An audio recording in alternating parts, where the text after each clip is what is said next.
있습니다. 이 예화는 좀 많이 알고 있는 것 같은데 많이 아는 예화는 안 쓰는 게 좋은데 제가 이렇게 준비를 했어요. 아시더라도 모른 척 들어주시면 감사하겠습니다. 예수님과 3명의 성도가 경주를 했는데 한 성도는 예수님보다 먼저 결승선을 통과했고 또 한 성도는 예수님과 함께 통과했고 한 성도는 예수님 뒤에 이제 통과를 했습니다. 자, 여러분, 하나님께서 어떤 사람에게 상을 주었을까요? 다 아니까 말을 안 하죠, 그죠? 셋 다 주었습니다. 예수님보다 먼저 결승선을 통과한 사람은 주의 길을 예비하는 자라는 상을 주었고요. 또 예수님과 동시에 결승선을 통과한 사람은 주님과 동행하는 자. 그리고 예수님 뒤에 통과한 사람은 어떤 사람? 주의 뒤를 따르는 사람. 이런 상을 다 주었다고 합니다. 여러분은 어떤 상 받기 원하세요? 하나님께서는요, 우리에게 우리가 신앙의 경주를 하는 걸 너무도 기뻐하십니다.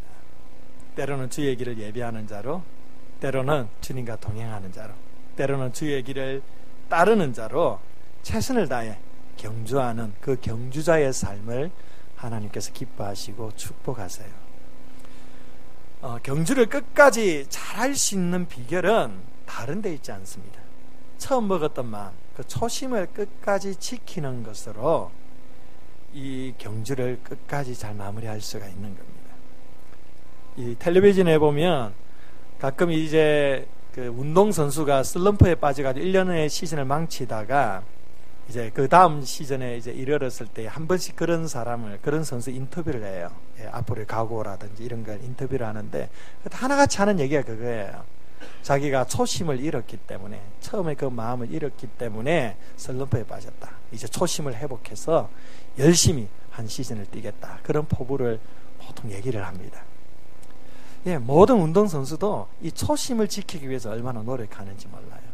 우리가 신앙의 경주자들인데 우리가 이 신앙의 경주를 아름답게 완주하기 위해서는 처음 마음, 처음에 주님을 만나고 주님께 결단하고 주님 사랑했던 그 첫 마음을 끝까지 지켜나가는 게 이 경주를 완주하는 방법인 것입니다. 우리가 지난주에는 그 초심을 잃어버린 솔로몬에 대해서 말씀을 나누었습니다. 어쩌면 초심에 대한 부정적인 모델, 반면교사로 삼아야 될 그런 모델인데요. 이제는 초심의 어떤 긍정적이고 성경적인 그 모델을 여러분들에게 한번 소개를 할까 합니다. 그 사람이 바로 사도 바울입니다. 사도 바울은 솔로몬과는 달리 처음부터 마지막 순간까지 초지일관 한결같은 마음으로 초심을 지킨 인물이었습니다. 바울은 디모데후서 4장 7절에서 8절에 이런 고백을 했습니다. 한번 띄워주시겠습니까? 함께 읽어봅시다. 나는 선한 싸움을 싸우고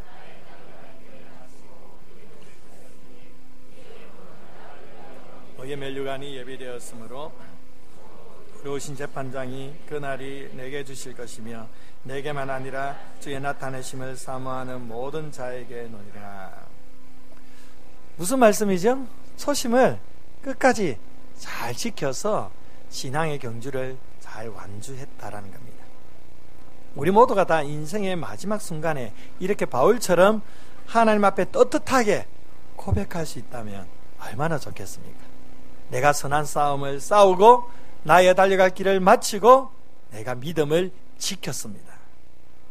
오늘 이 자리에 앉아 계신 우리 생수교의 모든 성도들은 마지막 주님 앞에 이 사도 바울의 고백을 올려드릴 수 있기를 축복합니다.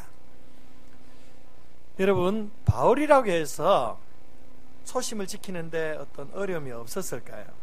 갈등이 없었겠습니까? 로마서 7장에 보면 바울도 솔로몬과 같은 갈등이 그에게도 있었음을 잘 알 수가 있습니다. 7장 22절에서 24절에 이런 말씀이 있습니다. 내 속사람으로는 하나님의 법을 즐거워하되 내 지체 속에서 한 다른 법이 내 마음의 법과 싸워 내 지체 속에 있는 죄의 법으로 나를 사로잡는 것을 보는도다. 오라 나는 공고한 사람이로다. 이 사망의 몸에서 누가 나를 건져내라. 이 위대한 사도 바울도 이런 내면의 갈등이 있었습니다. 심지어 자신은 공고한 사람이다. 어느 정도 공고하냐? 마치 죽을 것만 같은 이 사망에서 누가 나를 건져내냐. 정말 이 사망과 같은 그런 상황까지도 이를 정도로 그의 마음에 곤고함이 있었다는 겁니다. 저는 이 구절을 읽으면서 얼마나 위로가 되는지 몰라요. 늘 연약해서 넘어지고 무너지는 제가 이 사도 바울을 보면서 정말 너무도 완벽하고 정말로 대단한 인물인 이 사도 바울 또한 이렇게 자기의 내면의 갈등 속에 곤고한 사람이라고, 사망에서 누가 나를 건져내랴, 이 정도로 고백한다라는 것, 이걸 보면서 얼마나 위로가 되고 격려가 되었는지 모릅니다. 야, 사도 바울도 이랬구나. 그럼 나는 더한 사람이지.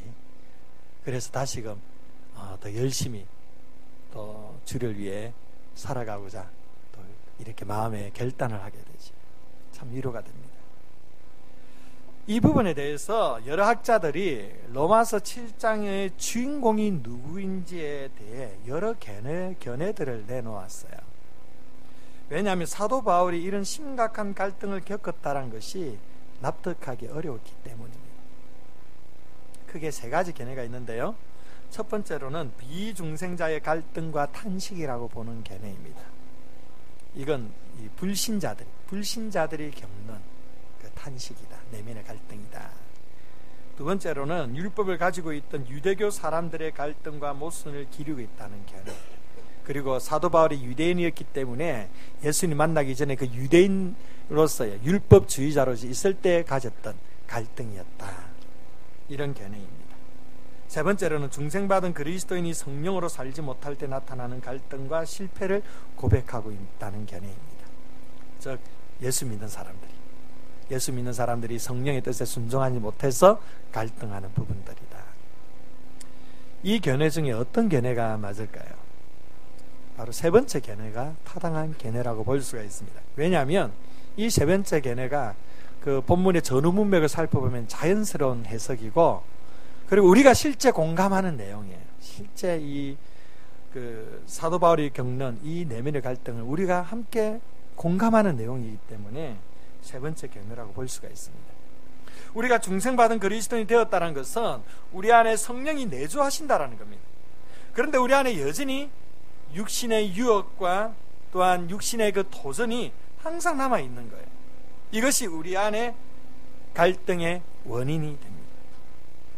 우리가 성령의 뜻을 따라 행하기를 원하지만 내 안에 또 다른 육신의 생각과 유혹이 강하게 도전하기 때문에 무너지는 경우를 삶 가운데 참 많이 경험합니다. 어쩌면 지난 한 주간의 삶 속에서 이런 내면의 갈등 속에 넘어지고 실패하고 그런 연약한 모습으로 이 자리에 서 있는 분들도 계실 겁니다. 이것이 우리뿐만 아니라 사도 바울에게도 있었다라는 겁니다. 모든 그리스도인들이 가지고 있는, 그리고 함께 공감하는 그런 갈등입니다. 그래서 갈라디아서 5장 16절 17절의 말씀에 이렇게 기록하죠. 내가 이르노니 너희는 성령을 따라 행하라. 그리하면 육체의 욕심을 이루지 아니하리라. 육체의 소욕은 성령을 거스르고 성령은 육체를 거스르나니 이 둘이 서로 대적함으로 너희가 원하는 것을 하지 못하게 하려 함이니라. 우리 안에 이처럼 육체의 소욕과 성령의 소욕이 서로 당기고 있습니다.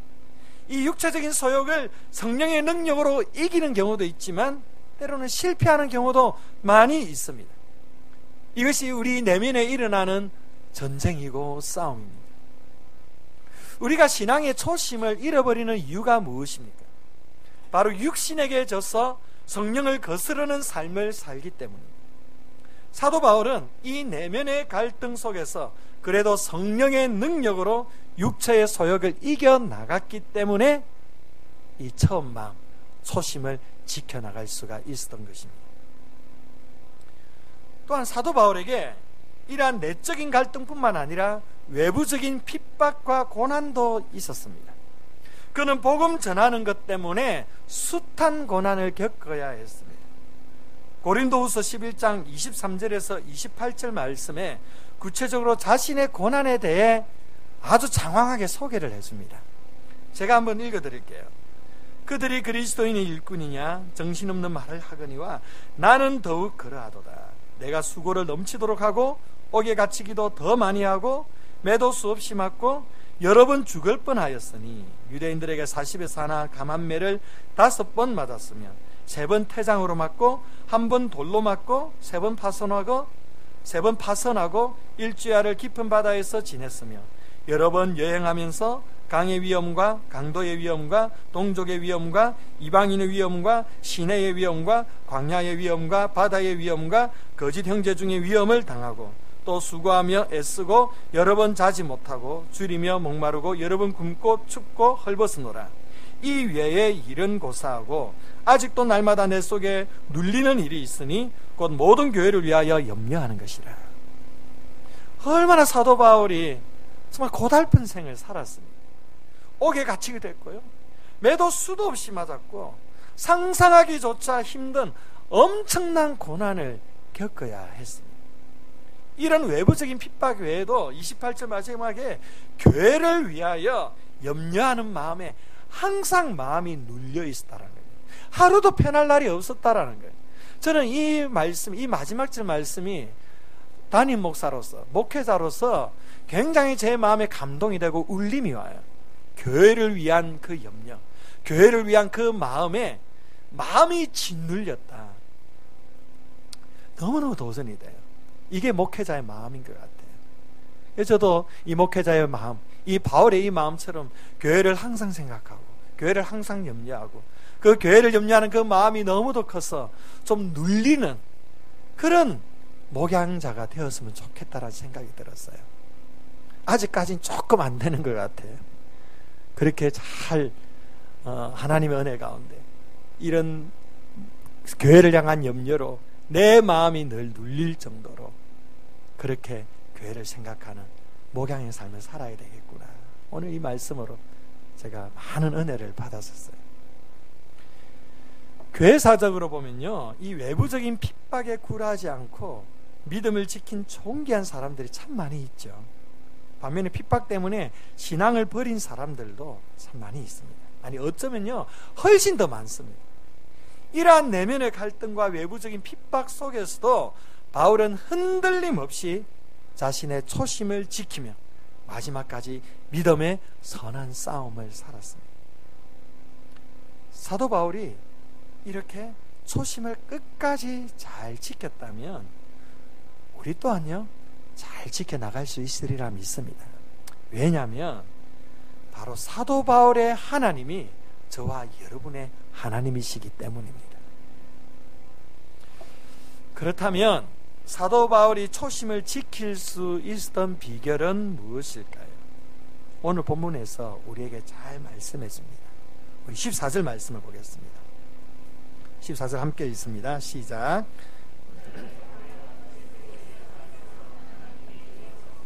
부름의 상을 위하여 달려가노라. 표대란 바로 인생의 목표를 의미합니다. 인생에 우리가 꼭 이루어야 될 그 궁극적인 목표를 말합니다. 바울이 초심을 잃지 않고 한결같이 신앙의 경주를 아름답게 경주할 수 있었던 이유는 바로 인생의 중요한 표대, 목표가 있었기 때문입니다. 인생의 뚜렷한 목표가 있는 사람은 험난한 그 길 가운데서도 앞으로 전진할 수가 있습니다. 그러나 인생의 목표가 없으면 가장 순탄한 길이라 할지라도 앞을 향하여 나아가지를 못합니다. 우리가 신앙의 초심을 지켜나가기 위해서는 삶의 확실한 목표가 있어야만 한다라는 겁니다. 바울의 인생에 있어서 가장 중요한 표대, 그 목표는 2가지였습니다. 먼저 첫 번째로 그의 목표는 예수 그리스도를 더 얻는 것입니다. 본문 12절 말씀을 봅시다. 12절 말씀에 보면 내가 이미 얻었다 함도 아니요 온전히 이루었다 함도 아니라 오직 내가 그리스도 예수께 잡힌 바 된 그것을 잡으려고 달려가노라. 형제들아, 나는 아직 내가 잡은 줄로 여기지 아니하고 오직 한 일, 즉 뒤에 있는 것은 잊어버리고 앞에 있는 것을 잡으려고. 이 빌립보스가 기록한 연대가 대략 AD 61년경입니다. 그리고 사도 바울이 회심한 연대가 AD 31년이에요. 그렇게 대부분 학자들이 보고 있는데, 그러니까 지금 이 시기는요, 회심한 이후에 약 30년 정도 시간이 흐른 뒤였습니다. 사도 바울은요, 이 말씀을 통해 볼 때에 30여 년 동안 정말 열심히 달려갔습니다. 여기서 달려간다, 쫓아간다라는 의미는 이 마라톤 경주자가 이 경주를 할 때 중간에 쉬면 안 되잖아요. 어떻게 하든지 42.19km를 쉬지 않고 달려야 되잖아요. 안 달리면 낙오자가 되는 거예요. 이것은 사도 바울이 쉼 없이 달렸다라는 거예요. 쉼 없이 쫓아갔다라는 거예요. 하루도 쉼 없이 멈추지 않고 그렇게 열심히 30년 동안 달려왔습니다. 그리고 복음을 위하여 많은 것을 이루었어요. 많은 교회를 세우고 세계 도처에 복음을 전하면서 하나님 나라를 확장시켰던 인물입니다. 그럼에도 불구하고 그는 아직 얻지 못했다, 이렇게 고백합니다. 온전히 이루지 못했다, 이렇게도 고백합니다. 지금까지 한 일들은 잊어버리고 그 앞에 있는 표대를 향하여 계속 달려가야 된다라고 그렇게 고백합니다. 바울이 뭘 이루지 못했을까요? 바울이 뭘 성취하지 못했을까요? 바울이 이렇게까지 꼭 성취하고자 했던 그 표대가 무엇이었을까요? 그것은 바로 예수 그리스도입니다. 이 예수 그리스도가 사도 바울의 마음을 사로잡은 삶의 궁극적인 이유요 목표였습니다. 사도 바울은 마지막 순간까지 이 예수 그리스도를 얻기 원했던 것입니다. 8절 후반절에 보면 내가 그를 위하여 모든 것을 잃어버리고 배설물로 여김은 그리스도를 얻고, 예수 그리스도를 얻고라는 표현은 사도 바울이 아직 예수 그리스도를 얻지 못했기 때문에, 아니면 소유하지 못했기 때문에 이렇게 표현하는 것 아닙니다. 만약 그렇다고 한다면 사도 바울은 그리스도인일 수가 없죠. 그리스도인은 이미 예수를 얻었고 이미 예수를 소유한 사람들입니다. 바울이 그리스도를 얻고라고 표현하는 것은 그리스도를 더 많이 알아가고 그리스도를 더 많이 경험하기를 원한다라는 것입니다. 9절에서 11절 말씀도 함께 보겠습니다. 우리 함께 읽어볼까요? 시작. 그 안에서 발견되려 함이니 내가 가진 의는 율법에서 난 것이 아니요 오직 그리스도를 믿음으로 하나님께로부터 난 의라. 내가 그리스도와 그 부활의 권능과 그 고난의 참여함을 알고자 하여 그의 죽으심을 본받아 어떻게 쓰든지 죽은 자 가운데서 부활에 이르려 하나니. 사도 바울은요, 자신의 삶이 그리스도 안에서 발견되어지기를 원한다고 고백합니다. 또 예수님의 고난과 부활의 권능에 참여하는 자가 되기를 원한다고 고백합니다. 사도 바울은 중단 없는 영적인 성장과 성숙을 통해 지금보다 더 예수 그리스도를 깊이 경험하기를 원하고 더 깊이 알아가기를 원하고 닮아가기를 원한다라는 것입니다. 이것이 사도 바울의 목표였습니다. 사도 바울에게 있어서 예수 그리스도가 삶의 전부였습니다. 사랑하는 성도 여러분, 여러분은 어떠하십니까? 여러분에게 있어서 정말로 예수 그리스도가 삶의 전부가 되십니까? 그것을 정말로 소망하시면서 그렇게 살아가고 계십니까? 사도 바울에게 있어서 예수 그리스도가 삶의 전부가 아니었던 때가 있었습니다.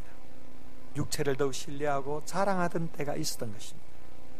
바로 예수 그리스도를 만나기 전이었습니다. 4절에서 6절 말씀에 그것을 고백합니다. 4절에서 6절 말씀에 보면 그러나 나도 육체를 신뢰할 만하며 만일 누구든지 다른 이가 육체를 신뢰할 것이 있는 줄로 생각하면 나는 더욱 그러하리니 나는 받을 만의 할례를 받고 이스라엘 족속이요 베냐민 지파요 히브리인 중에 히브리인이요 율법으로는 바리새인이요 열심히는 교회를 박해하고 율법의 의로는 흠없는 자로다. 빌립보 교회 안에 자신의 육체적으로 신뢰하는 것들을 자랑거리로 삼는 사람들이 참 많이 있었던 것 같습니다. 이런 사람들에게 바울이 지금 자신의 이력을 장황하게 얘기해 줍니다. 한마디로 번데기 앞에 뭘 잡지 마라? 주름 잡지 말라라는 거예요. 자기는 육체를 신뢰할 게 더 많은 사람이라는 거예요. 그는 어떤 사람입니까? 히브리인 중에 히브리인이라고 얘기합니다. 또한 율법의 행위로는 흠이 없는 사람이었고 그 율법에 대한 열심도 특별한 사람이었습니다. 지금으로 치면 혈통으로도 정말 뼈대 있는 그런 집안 사람이고 서울대 출신의 박사학위가 여러 개 있고 또 이 종교적인 열심도 특심한 사람이라는 거예요. 본래 이 지성인들은 이 종교적인 열정들에 조금 못 미치잖아요. 열심이 좀 떨어지는 경우가 있잖아요. 그런데 이 사도 바울은 당대의 최고 지성인이면서 종교적인 열심도 대단했던 그런 사람입니다. 거기다 어떻습니까? 로만 시민권을 가진 사람이었어요. 엘리트 중에 엘리트였어요. 그런 바울이 이렇게 자기가 신뢰하고 붙잡고 있는 이 모든 것들을 무엇으로 여기고 있다고 고백합니까? 8절에 배설물로 여깁니다. 이건 너무 성경이 고상하게 번역을 했습니다. 뭐죠? 똥입니다. 똥. 한 번씩 이 성경 번역을 좀 원색적으로 좀 표현했으면 얼마나 좋을까 그런 생각을 해봅니다. 똥처럼 여긴답니다. 똥처럼. 왜 똥처럼 여깁니까? 예수 그리스도를 아는 지식이 더 고상하기 때문이다 라고 말씀합니다. 그리스도가 더 가치가 있다라는 거예요. 여기 보면 7절과 8절에 나오는 해로 여긴다, 고상하다 이런 단어들은요 원문에서는 상업적인 개념으로 사용되진 단어입니다. 해라는 것은 손해보다는 손실을 입었다 이런 뜻입니다. 그리고 이 고상하다라는 것은 값어치가 있다, 가치가 있다 이런 뜻입니다. 바울이 지금 이 육체적인 자랑거리들과 그리스도를 아는 지식의 값어치를 대차대조해 보는 겁니다. 그 결과 그리스도를 아는 지식이 자기가 가지고 있는 이 육체적인 신뢰할 만한 것들, 출신이나 학력이나 로마 시민권이나 뭐 율법적인 열심이나 이런 것들과 비교가 안 될 정도로 더 값어치가 있다라는 겁니다. 값어치가 있는 정도가 아니라 자기의 육체에 신뢰할 만한 것들은 그리스도를 아는 지식에 비하면 똥밖에 안 된다라는 거예요. 성도들 중에 신앙생활을 하면서도 육신의 자랑거리를 더 신뢰하고 쫓고 살아가는 분들이 많이 있습니다. 그 이유가 무엇일까요? 바로 그리스도를 아는 지식의 값어치가 얼마나 큰지를 잘 모르기 때문입니다. 돈이 예수 그리스도보다 더 가치 있어 보여요.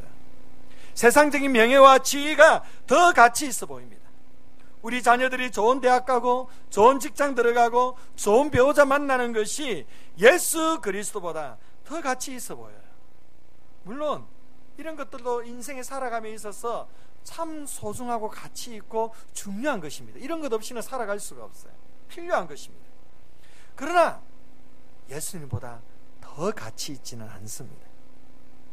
우리가 이러한 것들을 주님보다 더 가치 있게 여기기 때문에 이 모든 것을 주님께 온전히 내어드리지 못하고 있는 것입니다. 사도 바울은 우리에게 한번 대차대조해 보라고 말씀합니다. 뭐가 더 가치가 있는지, 뭐가 더 값어치가 있는지, 예수 그리스도인지 아니면 세상의 여러 자랑거리인지 한번 계산해보고 생각해보라는 거예요. 그냥 무턱대고 믿지 말고 생각해보면서 믿으라는 겁니다. 사도 바울이 지금 감정적으로 우리에게 말씀해 주는 게 아니에요. 사도 바울은 굉장히 냉철한 사람입니다. 그는 아주 깊이 있게 분석을 했습니다. 그 결과 그리스도를 아는 지식이 더 고상하다. 우리에게도 그런 시간을 가지라는 겁니다. 한번 비교해 보라는 겁니다. 비교해 보았을 때 그 예수 그리스도가 더 가치 있고 더 고상한 것임을 발견하게 될 것이라는 겁니다. 그 예수 그리스도에 비하면 세상의 것들은 다 똥밖에 안 된다는 거예요. 배설물에 불과하다는 겁니다. 그런데 여러분 보십시오. 이 사도 바울이 배설물로 생각하는 이 세상의 그 유익들, 자랑거리들이 예수님 때문에 다 사라져 버렸습니까? 없어져 버렸어요? 아니에요. 사도 바울이 이것을 배설물로 여기고 똥처럼 여기는 그 순간 하나님께서는 그 똥과 같은, 그 배설물과 같은 그 세상적인 자랑거리들을 하나님의 거룩한 도구로 사용하셨음을 기억하시길 바랍니다. 그의 율법적인 그 행위와 그 열심이, 그 지식이 하나님의 성경 말씀 13권을 기록하게 했어요. 로마서를 보세요. 그 율법과 복음을 대해서 얼마나 우리에게 명쾌하게 아주 깊이 있게 다뤄주고 있습니까? 그가 로마 시민권을 가지고, 그가 똥처럼 여기는 그 로마 시민권을 가지고 그는 세계 어디든지 다 들어가면서 복음을 전하는 삶을 살았어요.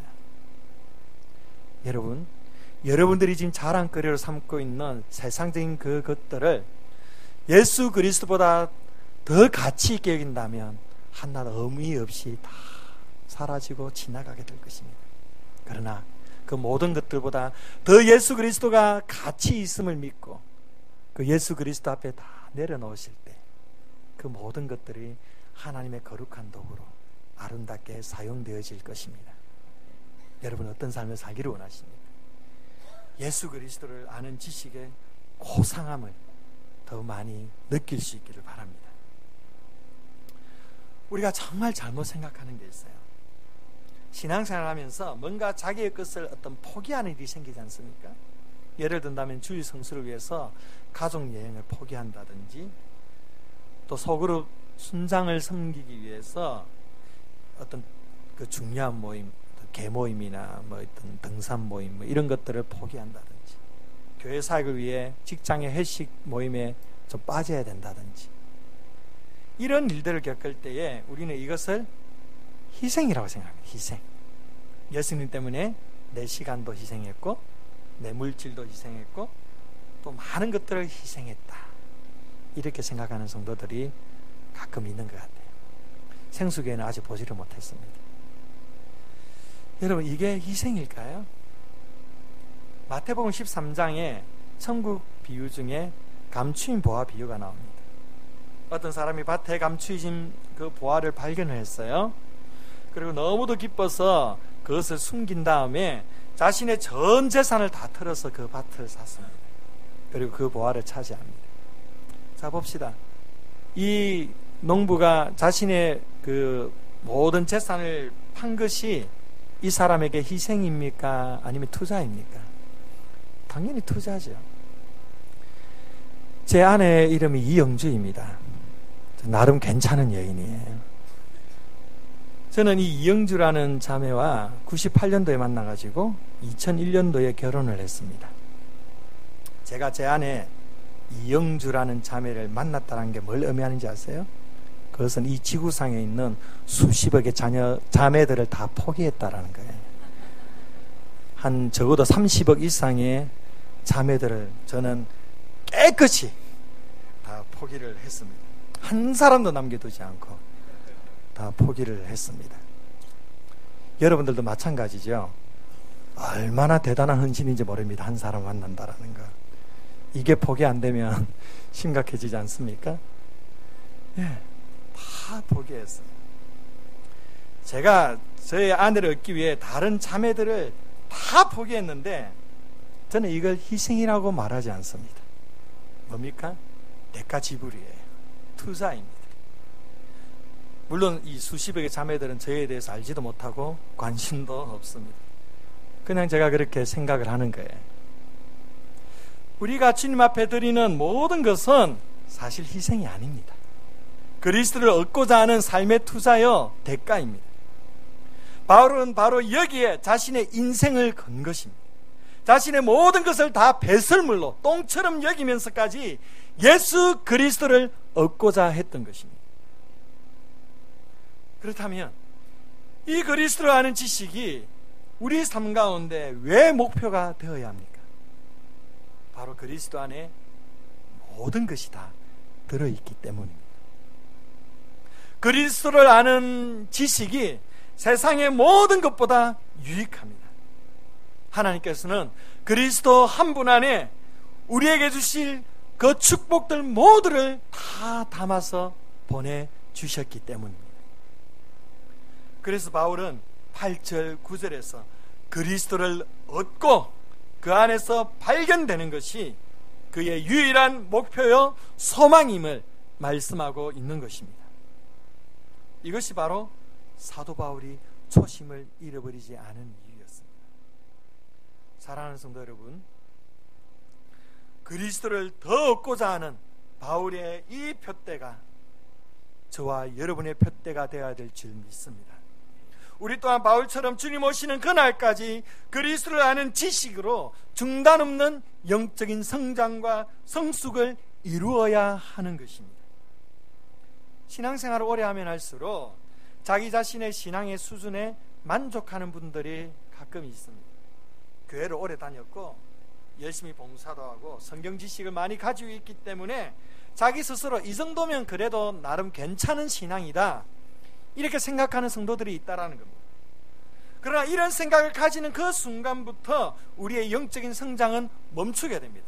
성장이 멈추었다는 것은 침체되는 거예요. 퇴보하는 거예요. 저도 교회에서요 오랫동안 이 제자훈련을 지금까지 해왔던 목사입니다. 이 제자훈련생을 이제 모집할 때마다 이런 경우 종종 봅니다. 좀 그래도 신앙의 연륜이 좀 짧으면 잘 이 사모하고 기대하고 적극적으로 잘 참여해요. 그런데 신앙이 좀 오래되면 될수록 훈련 잘 안 받으려고 해요. 왜 그런지 아세요? 잘 안다라는 거예요. 배울 거 다 배웠다라는 거예요. 내가 몇십 년 동안 신앙생활 하는데 그거 하나 모를까? 그 순간부터 이분의 신앙 성장은, 성숙은 다 멈춰져 버리는 거예요. 우리는 이런 교만을 다 내려놔야 돼요. 여러분 한번 생각해 보세요.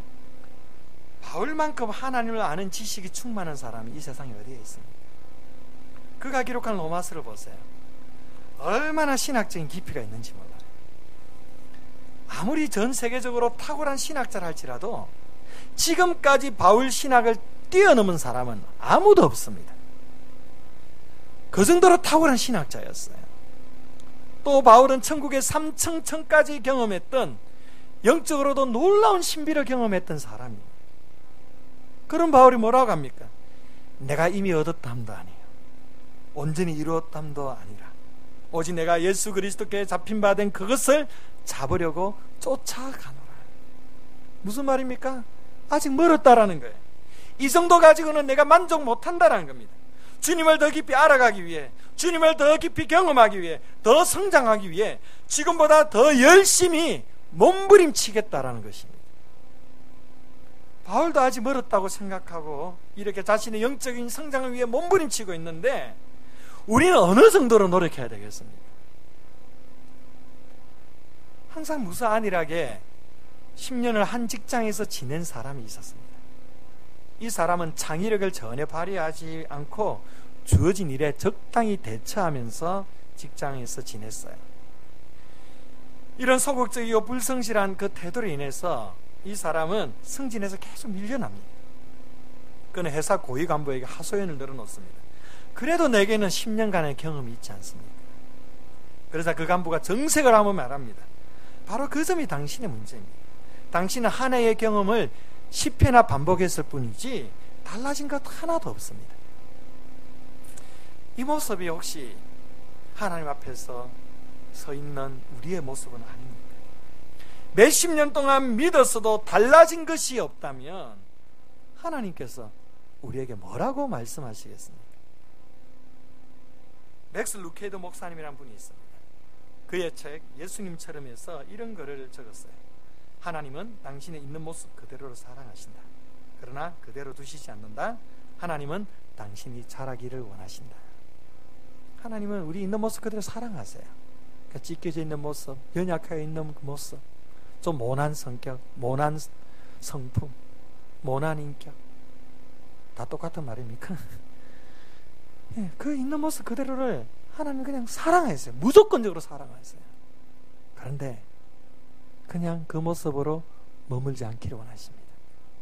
하나님은 우리가 자라기를 원하십니다. 자녀가 자라는 게 부모의 기쁨이듯이 우리가 자라고 성장하는 건 하나님의 기쁨입니다. 사랑하는 성도 여러분, 여러분은 여러분 자신의 영적인 성장을 위해서 얼마나 노력하고 계십니까? 얼마나 많은 시간을 투자하고 계십니까? 우리는 너무 바쁘게 살아갑니다. 현대인들은 얼마나 바쁜지 모릅니다. 특히 서울 사람들은 너무너무 바쁜 것 같아요. 걸음걸이가 달라요. 저는 따라잡지를 못합니다. 다들 얼마나 바쁘게 지내는지 몰라요. 여유가 없어요. 분주합니다. 그러다 보니까 중요한 자신의 목표를 상실해버리고 살아가는 경우가 참 많이 있어요. 우리가 이 삶의 분주함 속에서 가장 중요한 이 목표를 잃어버린 채 살아간다면 우리는 정말 불쌍한 사람들이에요. 내가 교회를 얼마나 오래 다녔고 어떠한 직분을 가지고 있고 얼마나 성경을 많이 알고 있는지 이러한 것에 상관없이 우리는 아직 한참 멀었거든요. 한참 멀었어요. 계속 앞을 향하여 달려가야만 합니다. 계속적으로 영적인 성장을 이루어 나가야 합니다. 예수 그리스도를 더 많이 얻어야만 하는 것입니다. 이것이 바울의 목표요, 또한 우리의 목표인 것입니다. 사랑하는 성도 여러분, 자신의 영적 성장을 위해 더 열심히 노력하십시오. 시간을 더 투자하시고 더 많이 기도하시고 더 많이 말씀을 묵상하십시오. 매일 성경 가지고 열심히 큐티하세요. 또한 교회에서 실행하는 영적 성장 훈련에 적극적으로 참여하십시오. 우리 생수교회는 지금까지 성숙이 있는 교회, 제자훈련의 정체성을 가지고 우리 이전에 이성호 목사님께서 잘 훈련해 오신 교회로 잘 알고 있습니다. 이제 제가 2대 담임 목사를 부임해서 다시금 생수교회 훈련 사역을 좀 리셋하고 있습니다. 좀 정비도 하고 좀 더 효과적인 훈련 사역을 만들어 가려고 많이 기도하고 고민하고 있는데, 이번에 이제 4월 달부터 제자훈련을 시작하게 됩니다. 제자훈련은 32주 과정이고 그 끝나면 또 사역훈련이라 해서 32주간이 또 있습니다. 이제부터 좀 편하게 신앙생활이 좀 힘드실 겁니다. 예, 이제 제자훈련 4월부터 시작을 하는데 좀 먼저 여러분들이 양해를 드립니다. 이번 제자훈련은 우선 마을장과 순장들을 우선적으로 저와 함께 훈련받게 될 것입니다. 왜 마을장과 순장들만 훈련시키냐? 그렇게 말씀하지 마십시오. 목사가 그렇게 하겠다는 건 어떡하겠습니까?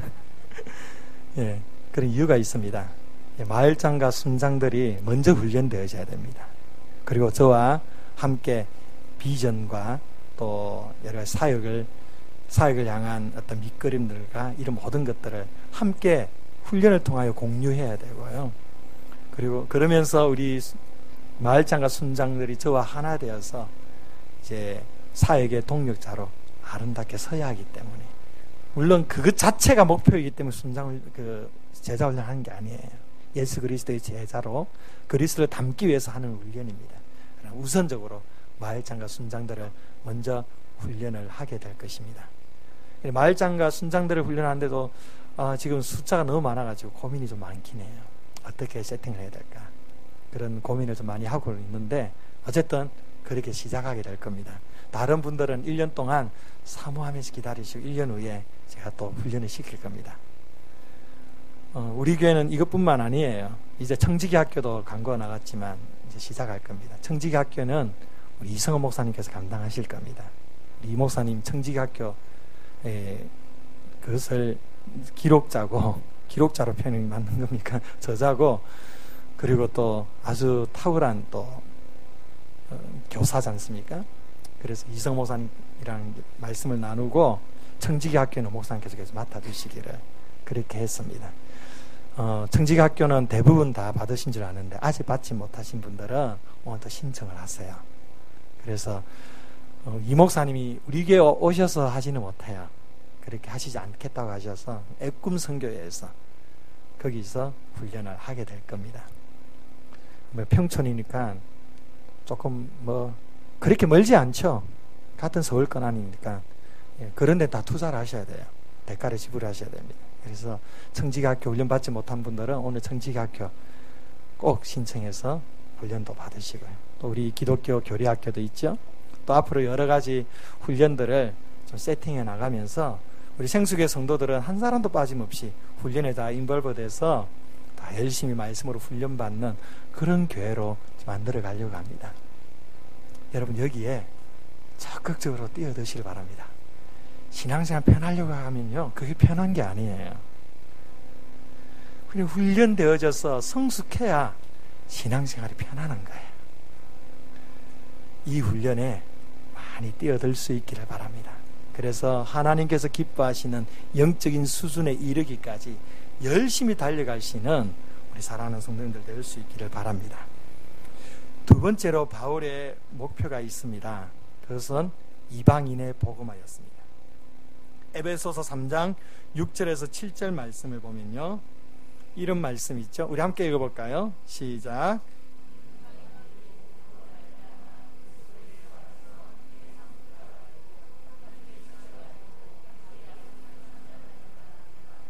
이 복음을 위하여 그의 능력이 역사하신 대로 내게 주신 하나님의 은혜의 선물을 따라 내가 일꾼이 되었노라. 하나님께서 사도 바울을 선택하여 부르신 이유가 바로 이방인들에게 복음을 전하도록 하기 위해서였습니다. 바울이 수많은 핍박과 고난 속에서도 계속 복음의 행진을 멈추지 않았던 것은 그의 심령 가운데 땅끝까지 나아가 이방인들에게 복음을 전하고자 하는 분명한 목표가 있었기 때문입니다. 교회는요, 세상을 구원하기 위해 존재합니다. 땅끝까지 복음을 전하는 이것이 세상을 위해 교회가 해야 될 가장 중요한 의무입니다. 그리고 우리 한 사람 한 사람은 이 일을 위해서 부르심을 받은 사람들입니다. 사랑하는 성도 여러분, 복음을 전가하는 삶을 살아가시기를 바랍니다. 때를 얻든지 못 얻든지 복음 전하는 일에 항상 힘쓸 수 있기를 바랍니다. 우리가 예수 믿는다고 하면서 세상에 나가 믿지 않는 사람들에게 우리의 입술을 열어서 예수 그리스도에게 말하는 것조차 힘들어하고 어려워하고 부끄러워 여긴다면 그 신앙은 도대체 어떤 신앙입니까? 복음 전하는 것은 스킬이 아니에요. 내 안에 있는 그 그리스도를 향한 그 사랑, 그 감격 때문에 그냥 자랑하는 거예요. 예수님 얼마나 좋은지 몰라. 그걸 어떻게 할 수 있어? 야, 생수에 와봐. 그러면 할 수 있어. 이게 복음 전거예요. 단순해요. 예수님 너무 좋아. 이렇게 우리가 말할 수 있어야 됩니다. 이것을 위해 하나님께서 우리를 불러주셨고 우리에게 삶을 허락하신 것입니다. 이렇게요, 바울처럼 영적인 성장, 하나님을, 예수 그리스도를 더 깊이 알아가고자 하는 영적인 성장과 성숙의 목표를 삼고, 또한 세상 사람들에게 복음을 증거하는 이 일의 목표를 삼고, 이 두 가지의 목표를 삼아서 우리가 주님 앞에 향하여 달려갈 때 우리는 이 목표 때문에 초심을 잃어버리지 않게 될 것입니다. 더 나은 사람이 되고, 그리고 중요한 일들을 이루기 위해서는 세 가지의 마음이 필요하다고 합니다. 첫 번째로는 초심이고, 두 번째로는 열심이고, 세 번째는 뒷심입니다. 그 중에서도 제일 중요한 마음이 무엇일까요? 예, 초심이에요. 우리 2부 성도는 똑똑하시네요. 1부 때는 뒷심이라고 해서 제가 톤났어요. 실컷 초심 얘기하고 있는데 마지막 결론이 뒷심이라면 도대체 설교자가 설교를 잘한 것인지 못한 것인지 성도들이 잘 못 들은 것인지, 예, 초심이에요.